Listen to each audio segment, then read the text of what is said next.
नमस्कार, मैं विश्वजीत और स्वागत करता हूं आपका हमारे रीडिंग प्रैक्टिस के इस नए चैप्टर में। तो दोस्तों, हम लोग रीडिंग प्रैक्टिस का लाइव क्लास कर रहे हैं, तो यहाँ पर आप लोग हमारे स्टूडेंट्स के साथ बने रहिए। देखिए, अभी हम लोग क्या करने वाले हैं, इससे पहले जितने भी रीडिंग प्रैक्टिस हमने किया उनके बेसिस पर आज हम आपको एक एक्सरसाइज करवाएंगे। यहाँ पर एक कहानी रहेगा और कहानी में जो वर्ड्स आपको नहीं मालूम रहेगा उनको हम यहाँ पर लिख देंगे। आपको खुद पढ़ना है और खुद समझना है हिंदी क्या कहना चाहता है। फिर आप हमको बताइएगा हिंदी में क्या कहा गया है, फिर हम आपको बताएंगे ये सही है या नहीं है। ठीक है, तो चलिए फिर आप भी हमारे लाइव स्टूडेंट्स को ज्वाइन करिए और हम लोग स्टार्ट करते हैं हमारा क्लास। तो चलिए फिर आप लोग के सामने में यहाँ पर the Hunter and the pigeon story यहाँ पे है। ठीक है, तो अब सबसे पहले हम लोग स्टार्ट करते हैं यहाँ से, the Hunter and the pigeon. अब इसमें आप बताइए कौन कौन से शब्द का मतलब आपको नहीं मालूम। हंटर का मतलब बताइए क्या होता है? शिकारी। शिकारी, तो यहाँ पर हम लोग लिख लेते हैं शिकारी। ठीक, एंड द पिजन, पिजन का मतलब क्या होता है? कबूतर। कबूतर, तो कबूतर यहाँ पे हमने लिख दिया। तो बताइए फिर चैप्टर 2 किस टॉपिक पर है? शिकारी और कबूतर के बारे में। हाँ, तो ये जो कहानी है शिकारी और कबूतर के बारे में कहानी है। तो चलिए फिर एक बार आप लोग रीडिंग कर लीजिए क्या लिखा हुआ है, क्योंकि ये पूरा का पूरा आप ही लोग को करना है, हम इसमें इन्वॉल्व नहीं होंगे। ठीक है, तो पहले रीडिंग कर लीजिए पूरा। One day a hunter Sets on net to catch birds and takes grains and rice over the net. After some time, a flock of pigeons comes by and start eating grains and get catch in the net. in the net. चलिए ठीक, ये आपने पढ़ा। एक बार हम फिर से इसको पढ़ देते हैं और आप लोग मिला लीजिए कि कौन से वर्ड का उच्चारण कैसे होगा, और वीडियो में आप लोग थोड़ा सा बैक करके भी देख लीजिएगा कि आप किस वर्ड का कैसा उच्चारण कर रहे हैं और उसका रियल उच्चारण कैसा हो रहा था। तो देखिए क्या लिखा है, one day a hunter sets a net to catch birds and places grains and rice over the net. After some time a flock of pigeons comes by and start eating grains and get caught in the net। तो ये हो गया reading. ठीक है, तो अभी हम लोग सबसे पहले कहां से कहां तक देखेंगे बताइए, तो लाइन पढ़कर बताइए कहां से कहां तक हमको ट्रांसलेट करना है। one day से net वन डे से नेट तक, इतना बड़ा आपको ट्रांसलेट करने में दिक्कत नहीं आएगा। One day से end तक। एंड कहां तक पढ़ के बताइए ना।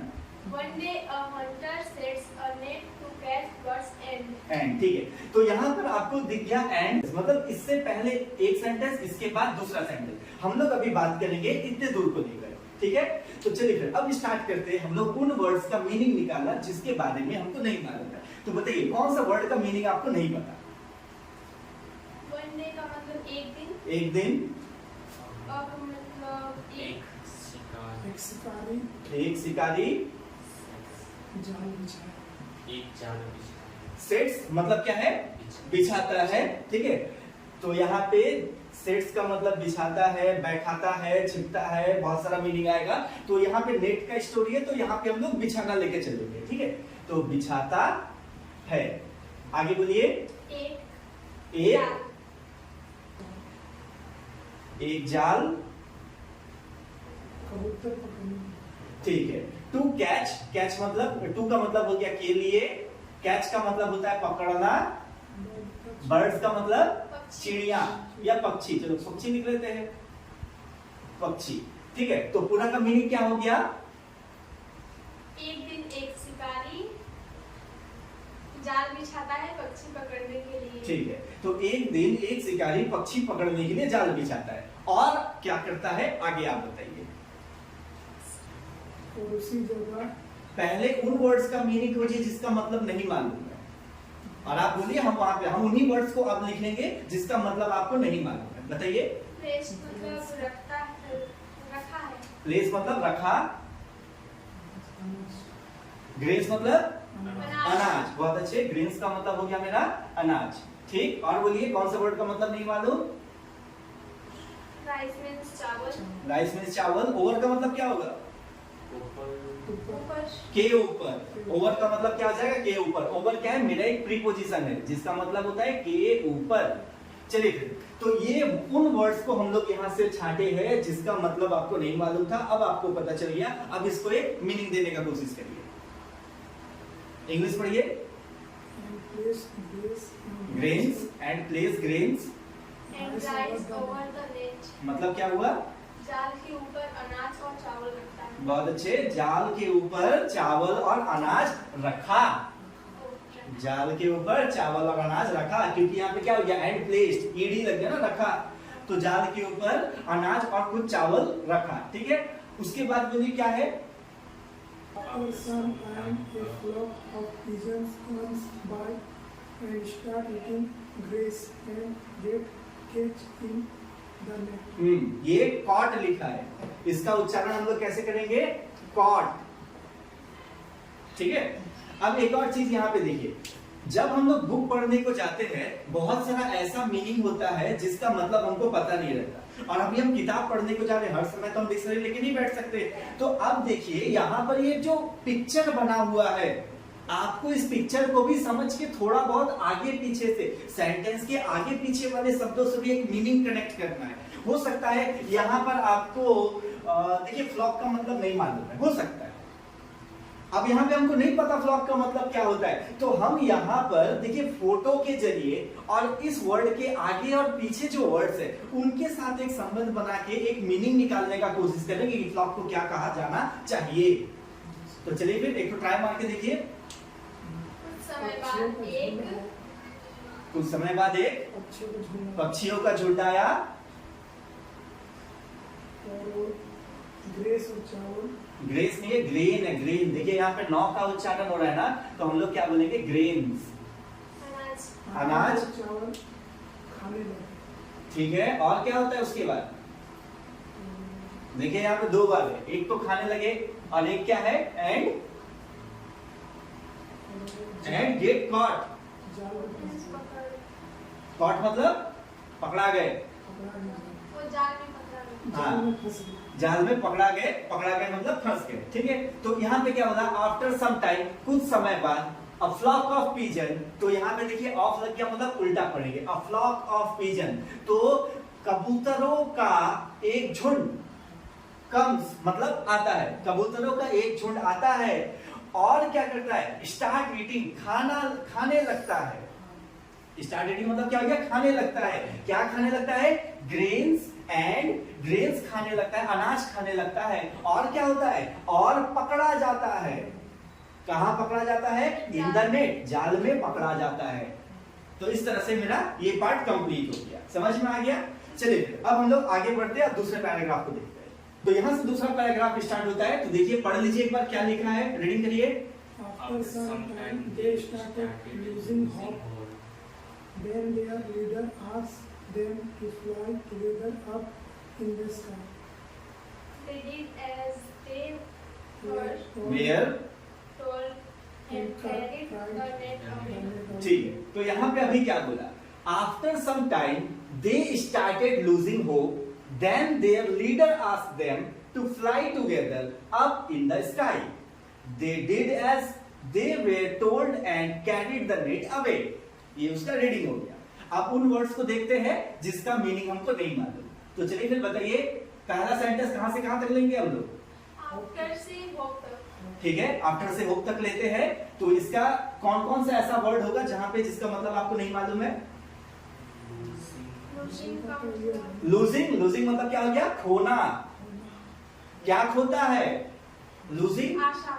आशा। होप का मतलब क्या हो गया, आशा। तो क्या खोता है, आशा खोता है, ठीक है। चलिए फिर इसको ट्रांसलेट कर लेते हैं एक बार। कुछ समय बाद स्टार्टेड पहले भी तो हम लोग पढ़े ना, जैसे स्टार्टेड ईटिंग, खाने लगता है, ऐसा मीनिंग जाना था ना स्टार्टेड का। कुछ समय बाद आशा खोने लगता है। हाँ, तो अभी जाल में वो लोग फंस गया। देखिए पिक्चर को भी तो देख के आपको समझना है। तो कुछ समय बाद क्या हुआ, अगर कबूतर लोग जाल में फंसा रहेगा तो थोड़े समय बाद किसी का भी आशा धीरे धीरे खोने लगता है और हम लोग का कुछ नहीं हो सकता। तो ये क्या, आशा खोना हो गया। तो इसीलिए बोला आफ्टर सम टाइम, कुछ समय बाद, दे स्टार्टेड लूजिंग होप, आशा खोने लगता है वे लोग। तो कबूतर लोग आशा खोने लगते हैं। आगे पढ़िए। Then the leader asked them fly together up in the तो देन मतलब क्या होता है, तब। आगे बोलिए कौन कौन सा ऐसा वर्ड है जिसका मतलब नहीं मालूम, together एक साथ, टुगेदर एक साथ, अब ऊपर ऊपर इन द स्काई, आसमान में, वो तो हो ही गया। ठीक, चलिए फिर मीनिंग दीजिए। तब उनके लीडर, तब उनके लीडर, उनके मतलब किनके, इन कबूतरों के जो लीडर है। ठीक, आगे। आस्क देम, उनको तब बोले, उनके लीडर कहते हैं, हाँ उनके लीडर कहते हैं। देखिए एक्चुअली आस्क का मतलब पूछना होता है, लेकिन इस जगह पे क्या हो रहा है, इस जगह पे लीडर पूछ रहा है कि करना है कि नहीं करना है, लेकिन वो किस रूप में पूछ रहा है, बताने के रूप में पूछ रहा है। तो इसीलिए हम लोग यहाँ पर टोल्ड ना लिखकर हम लोग आस्क लिखे। टोल्ड में लिखने में गलत नहीं होता, लेकिन किताब अगर आप पढ़ेंगे तो वहां पे आपको बहुत सारा ऐसा जगह मिलेगा जहाँ पे आस्क लिखा रहेगा, तो कंफ्यूज नहीं होना है। ठीक है, चलिए फिर से बोलिए। तब उसके लीडर बोलते हैं कि, किनको बोलते हैं, आस्क देम, उनको कहते हैं, बाकी के जितने भी कबूतर हैं उनको कहते हैं कि, क्या कहते हैं, एक साथ उड़ने की कोशिश करो आसमान। हाँ, एक साथ आसमान में उड़ने की कोशिश करो। तो उनके लीडर क्या कहते हैं कि एक साथ आसमान में उड़ने की कोशिश करो। और उसके बाद क्या होता है, आगे पढ़िए।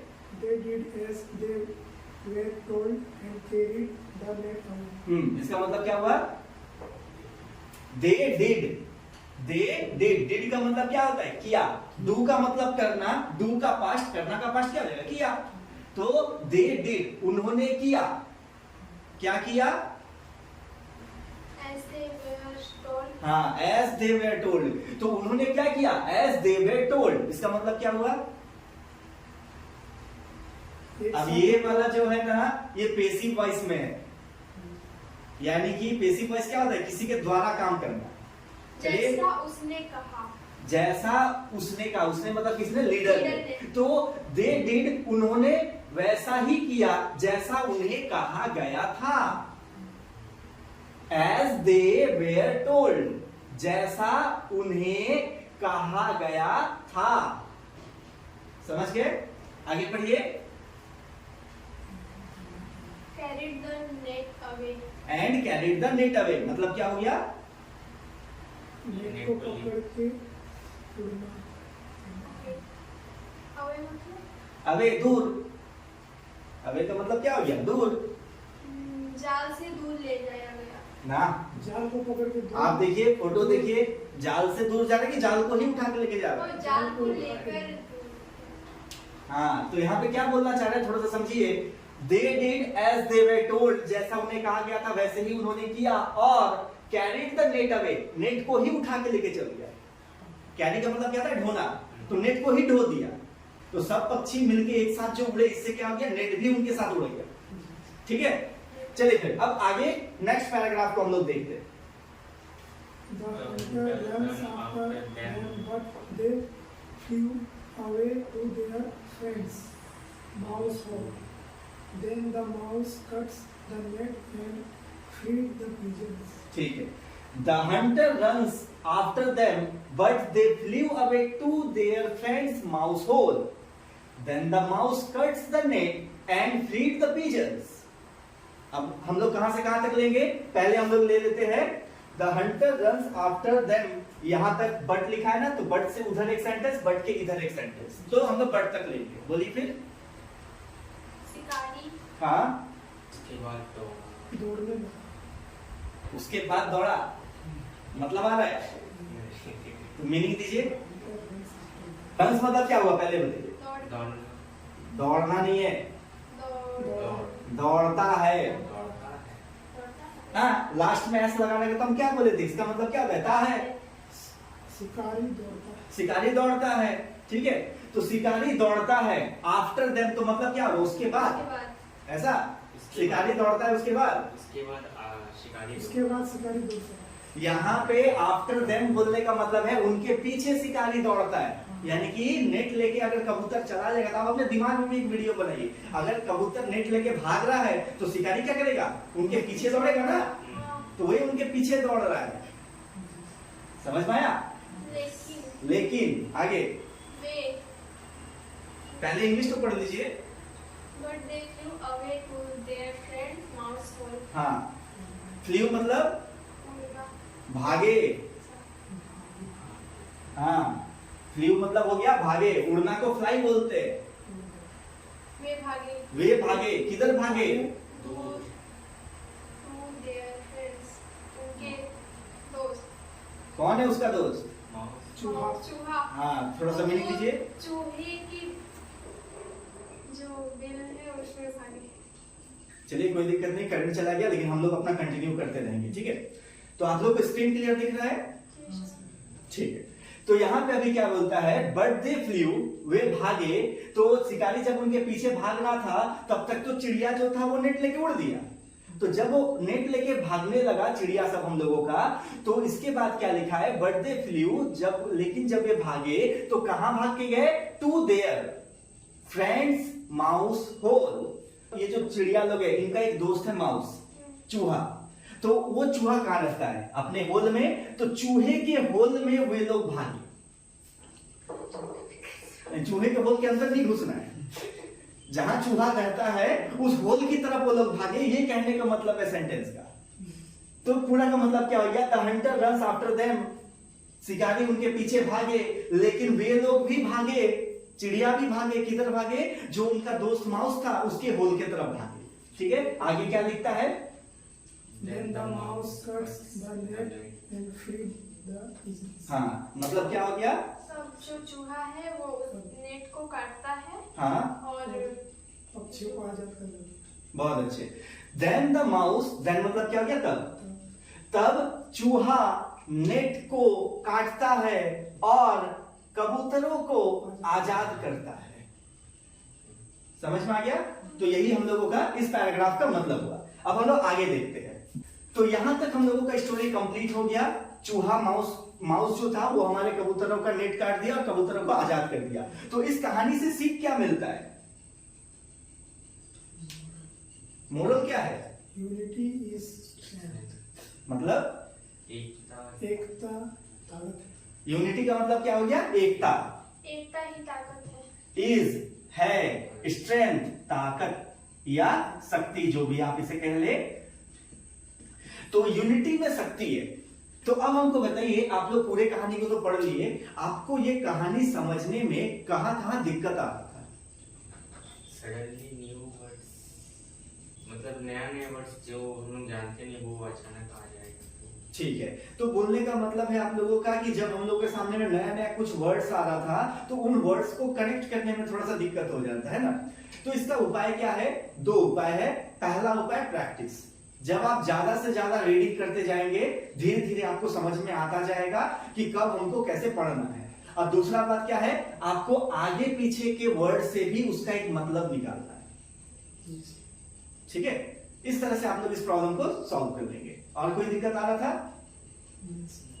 एक ही प्रॉब्लम ना। चलिए बहुत अच्छे। अब आप लोग क्या करिए, और भी बुक्स को पढ़िए, न्यूज़पेपर पढ़िए और देखिए कहां कहां पढ़ के समझने में दिक्कत आ रहा है। और जो भी दिक्कत आ रहा है आप हमको बताइए, फिर साथ में हम लोग डिस्कस करेंगे कि उसका उपाय कैसा होना चाहिए। ठीक है, तो चलिए फिर हम लोग इस टॉपिक को यहीं पे क्लोज करते हैं और हम लोग अपना ऑफलाइन क्लास को स्टार्ट करते हैं, जिसमें हम लोग अपना इंटर का बुक को भी पढ़ के अभी समझने का कोशिश करेंगे कि कैसे करके अभी हम लोग स्कूल कॉलेज की किताबों को पढ़कर समझे। ठीक है, ये बेसिक चीज था, छोटा छोटा यहाँ पे हम लोग का वर्ड सेंटेंसेस था, ताकि हम लोग अभी स्टार्ट करें तो सुविधा हो। और अब हम लोग थोड़ा हाई लेवल पे प्रैक्टिस करेंगे। ठीक है, चलिए फिर हमारे व्यूअर्स इतना ही रखते हैं आज के लिए। Wish you very all the best and great success. धन्यवाद।